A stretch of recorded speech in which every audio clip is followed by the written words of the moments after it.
morning. This is Dr. K. Jagannayaki, Professor in MBA Department, Institute of Aeronautical Engineering, Dundigal. So, as a part of business research method, today I would like to discuss about introduction to fieldwork. So, in every research, especially it is concerned with social science research, some scenarios we need to conduct some kind of field survey. So, just I would like to discuss in this session about introduction to fieldwork, what is the nature of fieldwork, and who is going to conduct the fieldwork, and how the people they used to get trained in house, and making initial contact and how to secure the interview. Everything I am going to discuss in this session. So, coming to introduction, first of all, what do you mean by fieldwork? So, fieldwork is difficult to quantify. So, you cannot quantify the fieldwork because it can be described as collecting the data out there. So, within house or within the organization, you are not going to conduct any kind of data collection, and that should be collected out of the institute or out of the organization. So, wherever you are going to organize this kind of service, that should be done out there. So, fieldwork directly interact with consumers and households just to gather a specific or a specialized data which directly collected from the concerned respondents. So much of the work of a business researcher, it involves interacting with stakeholders. See, when you are concerning about an organization, so most of the information we used to collect from the internal stakeholders, so like employees, employers. So even if you want to discuss about the investors, all those people, just by having some kind of interaction with those members, we used to collect the relevant information that is necessary to carry out a research study.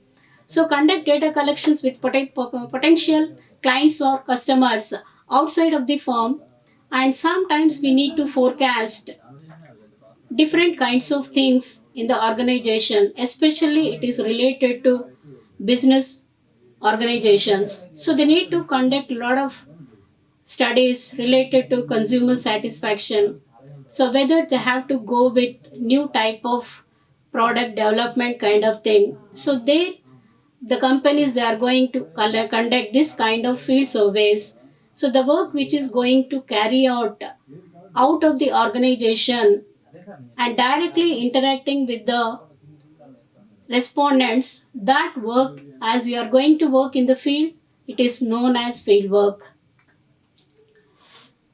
So a field worker may be, who is the field worker? A personal interviewer who is going to administer a questionnaire. He is going to approach door to door and he will collect the necessary information directly from the respondents. Sometimes we used to collect the information just by having a telephonic conversation. Just they used to locate in a central office, and from there they used to interact with various customers or consumers or the respondents through a telephone. And there will be one more person who is known as an observer. So observer, he used to count the pedestrians in a shopping mall and others involved in the collection of data and supervision of that process. So all these members, either the field worker may be a personal person, or he may be a telephone interviewer, or he may be an observer. So their ultimate aim of conducting a field work is nothing but only data collection, and they want to supervise how the process is carried out or a particular phenomena. So the supervision of data collection for a mail survey, it differs from that of an observation study. Then who conducts the field work?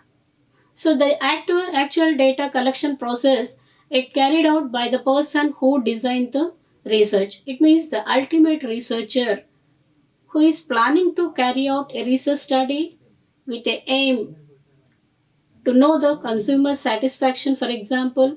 So that researcher, whatever way he want, he will design the research, and that should be delegated to other people.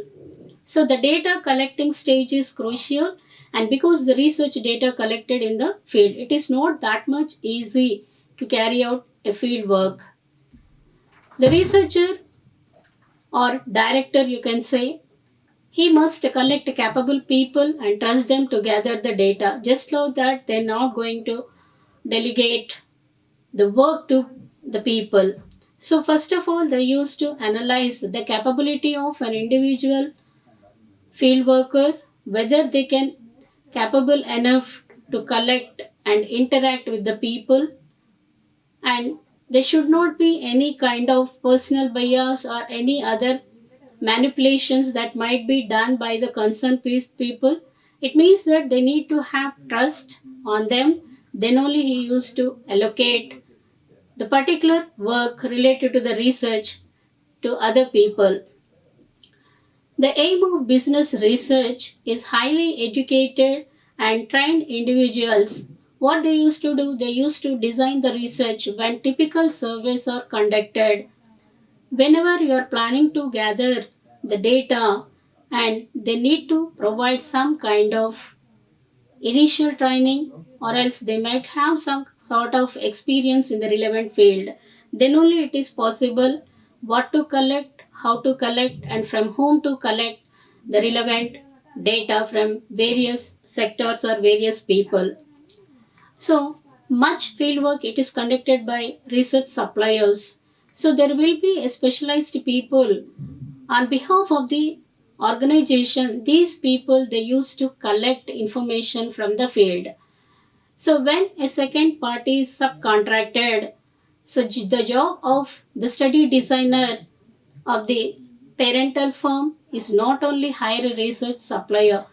So if you see most of the large scale organizations, they used to allocate their work of market research or consumer behavior kind of thing to the consultancies.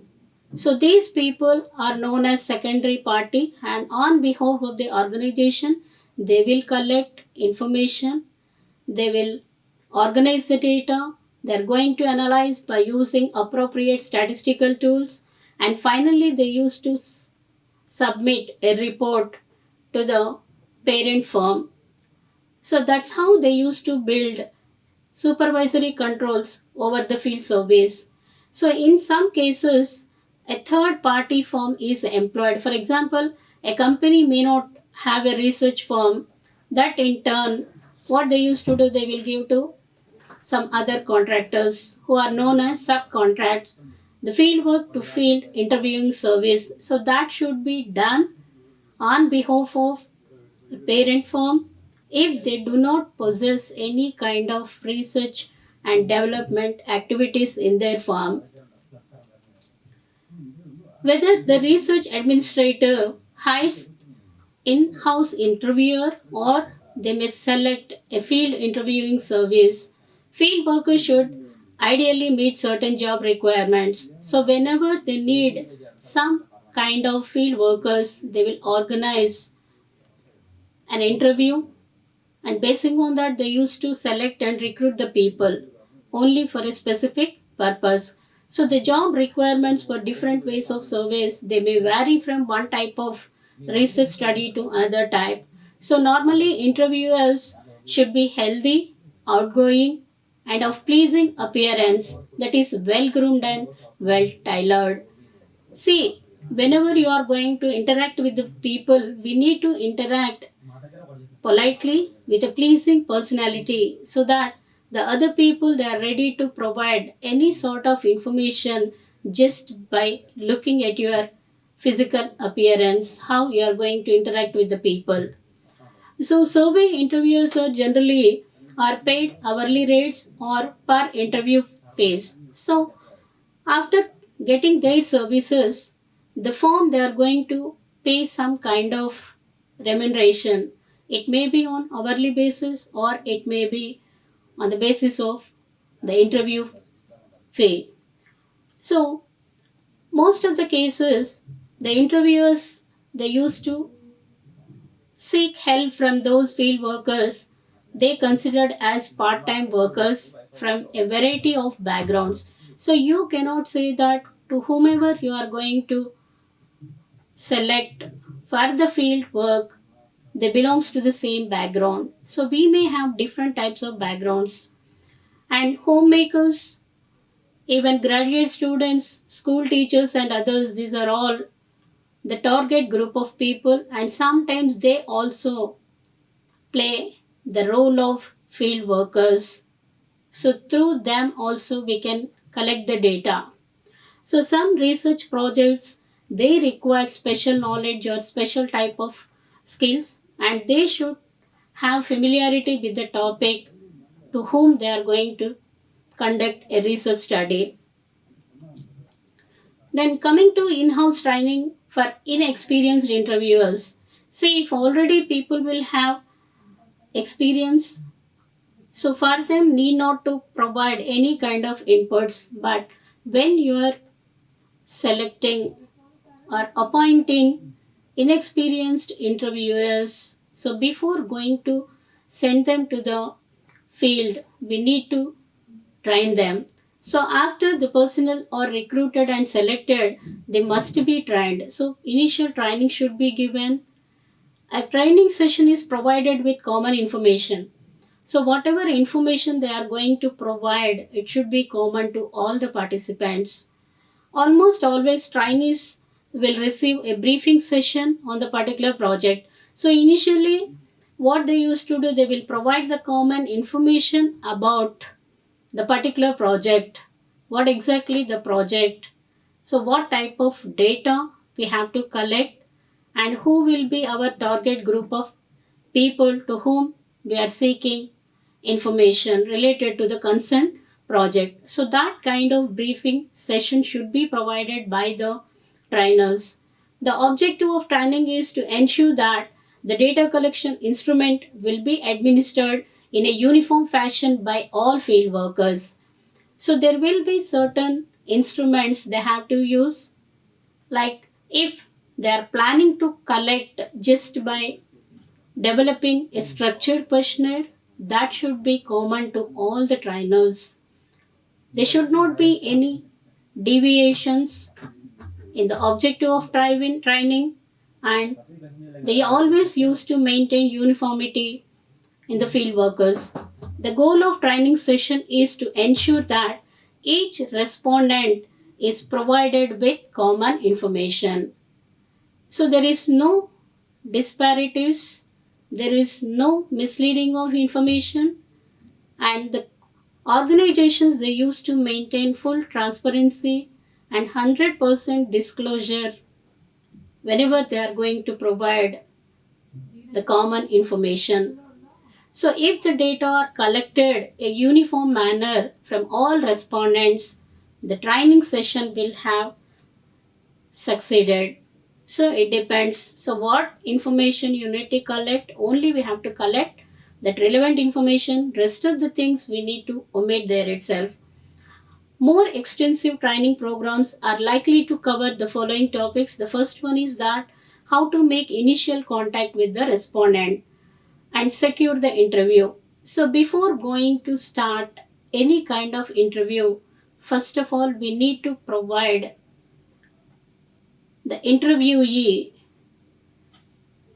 a cool environment so that they can feel free to interact with the interviewer, and how to ask the survey questions, that training also provided by the trainer, and how to probe, how to record the responses, and how to terminate the interview. All these things they used to provide commonly to all the trainers, and the people they are going to enter into the real field. And making initial contact and securing the interview, this is the first step in field training. So field workers need training both in the basics and what kind of practices they need to perform to become a good interviewing principles. So the first principle is that initial contact can be made by personal interviews, and one can conduct telephonic interview, or some people they used to conduct by way of internet surveys. So coming to personal interviews. So personal interviews may carry a letter of identification or an ID card to indicate that the study is a bona fide research project and not a sales pitch. So that kind of identity we need to create with personal interviews, and these interviews are trying to make appropriate opening remarks that will convince the respondent to get their cooperation, because unless until you do not get a positive cooperation from the respondents, it is highly impossible to make your interview as successful.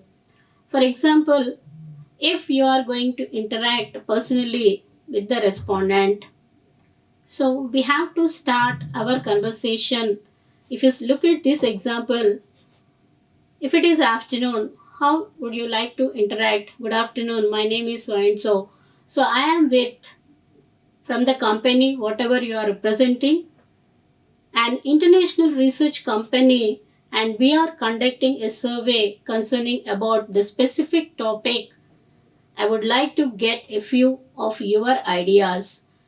So when you are asking in this manner, it will take a few minutes to complete this as the beginning of your interview, and the interviewee also will have some kind of idea what for you are there and what kind of information they're seeking from them. So all these things that should be done just by way of your introduction. Then coming to telephone interviews, giving the interviewer's name personalizes the call. The name of research agency, which is used to imply the caller is trustworthy. So directly you cannot enter into the topic.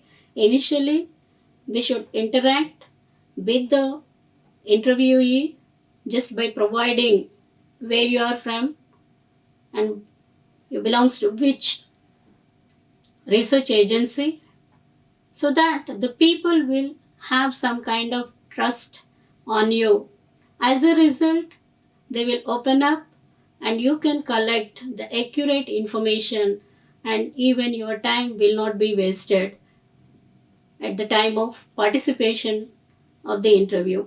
So if someone is told that only 3 minutes will be required for participation, then the interview proceeds to 5 minutes or more. So the respondent will tend to quit before completing the interview. So sometimes out of their busy schedule, they may not provide 100% time. So in that case, automatically after completion of the 3 minutes, they themselves they will quit from the interview.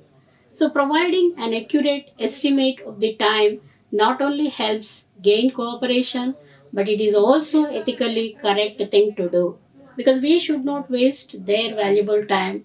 So it is better, before going to start the telephonic conversation, make it clear that how much time you are going to take to collect responses from the concerned respondent. The next one is gaining participation. So there are two types of techniques in gaining participation. The first one is foot in the door compliance technique, and second one is door in the face compliance technique. Coming to the first one, it is a technique for obtaining a high response rate, in which compliance with a large or difficult task, which is induced by first obtaining the respondent's compliance with smaller request. So initially you are going to start with a request, then slowly, gradually you are going to extract the information from the respondent. So that type of technique is known as foot in the door compliance technique.